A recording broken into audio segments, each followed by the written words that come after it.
If I told you I was going on vacation for 12 days, packing up a few suitcases, and flying out of the country for just under 2 weeks, you'd probably be thinking, oh nice, that sounds like the perfect amount of time for a vacation.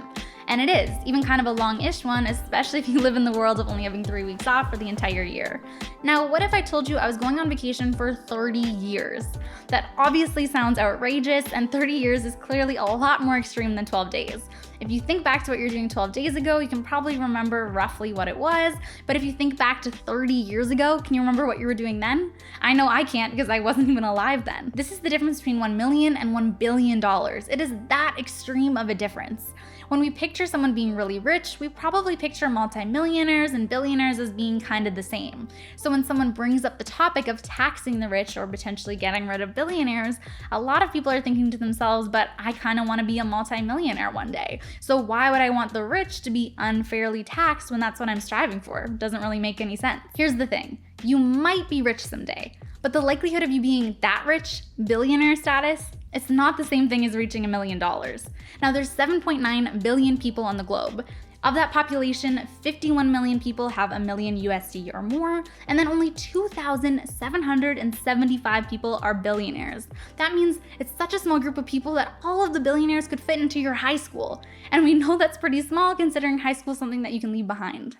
This conversation about billionaires existing feels like it's been happening for a really long time, and it's obviously a polarizing topic. It might seem like a lot of people hate billionaires, yet at the exact same time, we all somehow love them. It's like Elon Musk tweeting something new every other day and everyone just talking about it. This guy literally has the ability to create trends. We're talking meme stocks, we're talking Dogecoin, you name it. And let's not forget that Elon isn't just like any other old billionaire. He's the billionaire. He's the richest person on the planet right now. You know, it's interesting because you often hear a lot of language that tries to humanize billionaires, making it seem as if that specific billionaire is the good one. He's a different type of gazillionaire. Space, what he's done with electric cars, changing the economy, making it greener. Should we punish him for that? And I mean, sure, there's obviously some really bad rich people, right? Like ones that often come up are the Koch brothers. They're some of the world's biggest polluters, or even the Walton family. They've literally built an empire on the backs of underpaid employees. There's also ones that are so-called self-made, right? By their definition, they worked really hard for their money with no inheritance.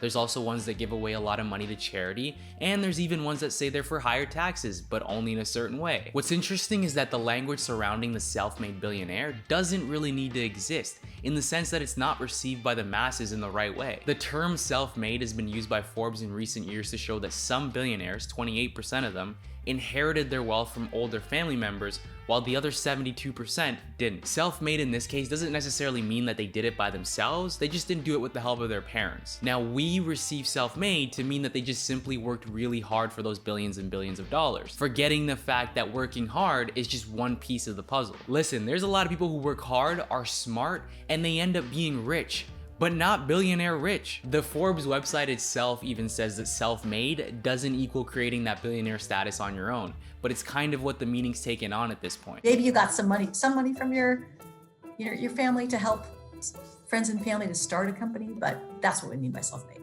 Does it make sense? And this type of terminology can make it seem like these people are therefore good. And don't get me wrong, and it's not about saying that all rich people overall are horrible, but it's about understanding that billionaires aren't just the super rich. They are so rich that it's even hard to understand. Visuals like this grain of rice example kind of help us show how extreme and just crazy this figure is. Billionaires are so rich that the combined wealth of the 745 billionaires in the US is $5 trillion. That's compared to the $3 trillion held by the bottom 50% in the US. So we're talking 745 people versus 167 million. Crazy. These stats are insane, and instead of looking at how wrong it is that people, and I mean a lot of people, don't have enough money for their basic necessities, while a very small group of individuals has so much money, enough money, that even if they bought everything they saw, they couldn't possibly run out of their money. Instead, we want to talk about how we need to be nice and empathetic to billionaires. So what actually can be done to bridge the gap between the millions of people who aren't billionaires versus the thousands that are? One of the most popular but misunderstood options is taxing the rich. Now you might have seen AOC attend the Met Gala a few months back where she had that exact phrase written on her dress, and the perfect irony being that she was in a room full of people who were the very rich that she's proposing get taxed. Taxing the rich has become this polarizing topic because 1, it's hard to actually implement, and 2, the really rich have been able to convince a lot of people who would benefit from the rich being taxed that it shouldn't happen. There are a lot of arguments here, but the big one is what Dan already touched on, which is the idea that the extremely rich started from nothing, they're self-made, they've worked really hard for their money, so they deserve to keep it. Why should they have to pay more just because they were really successful? Why should they have to pay more in taxes to help out other people who just weren't working as hard? And again, people listen to this and think that they'd feel the same way if they happen to be rich someday, so let's not tax the rich now. But again, this isn't just rich. This is inconceivably rich. This is 30 years versus 12 days vacation rich. People do not just work hard for $1 billion.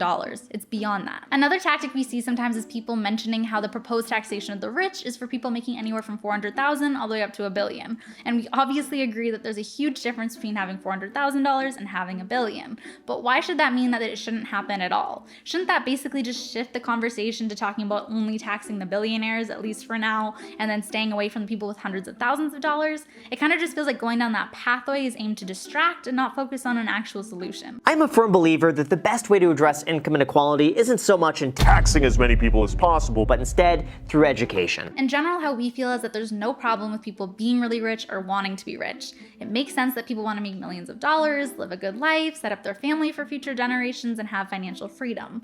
But we also believe in a society where if the systems are set up in a way where people are able to make millions and billions of dollars, that there shouldn't also be people who are struggling to make enough money to even cover their basic needs. And again, this is where we think it's really important to highlight the difference between millionaires and billionaires, because there is a huge gap there. It's when we kind of lump these multimillionaires and billionaires together that it can get kind of messy. Okay, so now why is it so hard to tax the rich in terms of actual policies? Well, one part of it is because billionaires and other wealthy people who run companies and own companies don't have the bulk of their wealth in cash. Like if we want to know what our net worth is right now, we'll probably go into our bank accounts, add everything up, we'll go into our investment accounts, add that up, so basically all of our assets, and then subtract all of our debts, so currently nothing right now. Now it's a little bit different if you do have a mortgage loan because obviously you have the debt portion, but you also have the equity portion that's in your house. But it's also a little bit more complicated for people who have companies whose values are dictated by the market. For example, like Tesla, right? Tesla, if you were to actually look at the intrinsic value of that company, it's not really in line with the amount of sales and the amount of cars that Tesla is actually producing. Basically, a lot of these people have the bulk of their wealth tied up in capital investments where you're not going to be taxed so long as the investments remain in the account and they're not actually sold or exercised. So to keep things simple, if I have millions and millions of dollars in my investment account and it's growing more and more over time, the money that I'm generating is called capital gains. If I hold, meaning I don't sell those investments for a really long time, the tax rate is actually going to be lower. To give you some context here on the tax side, the highest income tax rate in the US is 37%. But the highest long-term capital gains tax is only 20%. Now to go back to individuals whose net worths have grown based on their company's valuations as opposed to just their personal investments, what we saw in the last year and a half was CEO of Peloton, John Foley, he gained his billionaire status and then lost it in a very short period of time. Now for him and a lot of his other CEO friends, his personal net worth was tied to the performance of the company. So when Peloton was on a tear and they were doing really, really well and selling those bikes, his net worth was up. Now when things took a turn and all of a sudden their treadmills were killing babies, his net worth also affected and went really, really low. Also, another piece of this is how people are being paid. If we take a look at Elon Musk for a second, he recently put out that Twitter poll where he was asking people whether he should sell his stock or not. This is because Elon doesn't take a salary at all from any of his jobs, and if he does, it's a very negligible amount of money. And obviously there's some interesting arguments that I've heard on either side, but at the end of the day, it's to avoid paying high income taxes. A lot of the time, especially in the climate that we're living in nowadays, a lot of these wealthy people instead take their compensation in form of stock in the company. We found this quote from the Wall Street Journal that I think sums this up. Mr. Musk has dedicated hard work to build his empire, but can he claim to deserve everything he owns? No. Is his act of legal tax avoidance a refusal to acknowledge the social origins of his wealth? It most certainly is. Overall, these are basically ways to navigate the current tax system as it is, and it's how a lot of people pay their taxes. The more money you have, the more you're able to set yourself up to pay less in terms of the tax rate. Now, because of this, actually taxing the rich becomes a lot more complicated than just increasing the tax rate, which is probably what you were picturing when we say tax the rich. It's kind of this game of Tom and Jerry or catch up with the government, where if they finally pass legislation to actually increase taxes, something that takes a really long time, guess what? At that point, another loophole or another new method to legally avoid paying taxes will already be in place. In general, we've been trying to tax the rich for a really long time, but a mix of people's perceptions and the actual complications of getting it done makes it a really rough process. Another way that billionaires specifically pay less in taxes is by donating to charity. There's a great Patriot Act by Hassan Minhaj episode all about this, where he covers everything to do with big philanthropy. Basically, we in society, just as people, hear that this billionaire is giving away a lot of money and think, oh nice, that sounds great. But really the reason that they might be giving away this money is to get a tax break that ends up saving them money. There's also something called donor advised funds, where you can get the tax break now and not even have to donate money for years into the future. And then there's also examples of extremely rich people donating money to companies that actually help them generate more money. What I'm trying to get to with all of those examples is that basically people are starting to feel like maybe billionaires aren't that bad as long as they donate their money. As long as they're helping other people, then it's all good.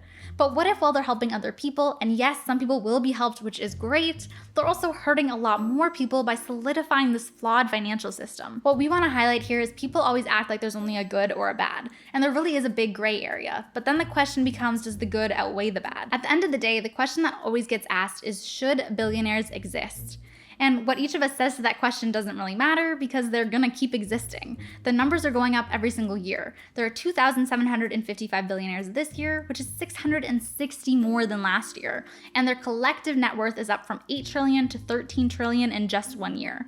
So should billionaires exist? No, because the system that lets them exist is the same one that keeps other people struggling financially. But they will keep existing. So what can we do about it? Now, we don't want to leave this on a bad note because it sounds pretty unfortunate, and it is, but what really benefits us is knowing that out of all the things we talked about, there are actual things that you can do. So first and foremost, having this awareness and not being subconsciously sucked into supporting things that don't actually benefit you or others is definitely a good start. And then maybe it's us as a people doing our part to make sure that these tax loopholes actually get closed. And if you're one of those people that's thinking, maybe I'll be rich one day, maybe I'll need those tax loopholes, I highly recommend you check out one of our last videos on why you'll never be rich, or why I'll never be rich. Anyways, we hope that you guys liked this video and hearing some of our thoughts on the topic. As usual, you guys know we want to hear some of your thoughts and comments as well. We don't expect you to agree. If you do disagree, let us know down in the comment box below. Let us know your thoughts on billionaires, on taxing the rich. Yeah, as usual, we'll be back soon with some more videos, and if you haven't already shown us some love with a like down below, make sure you like the video. Helps out the channel a ton. If you haven't already subscribed, make sure you subscribe right there in the corner. And if you haven't checked out any of our previous videos, make sure you check them out next door. We will be back. Man, you know the vibes. Let's go.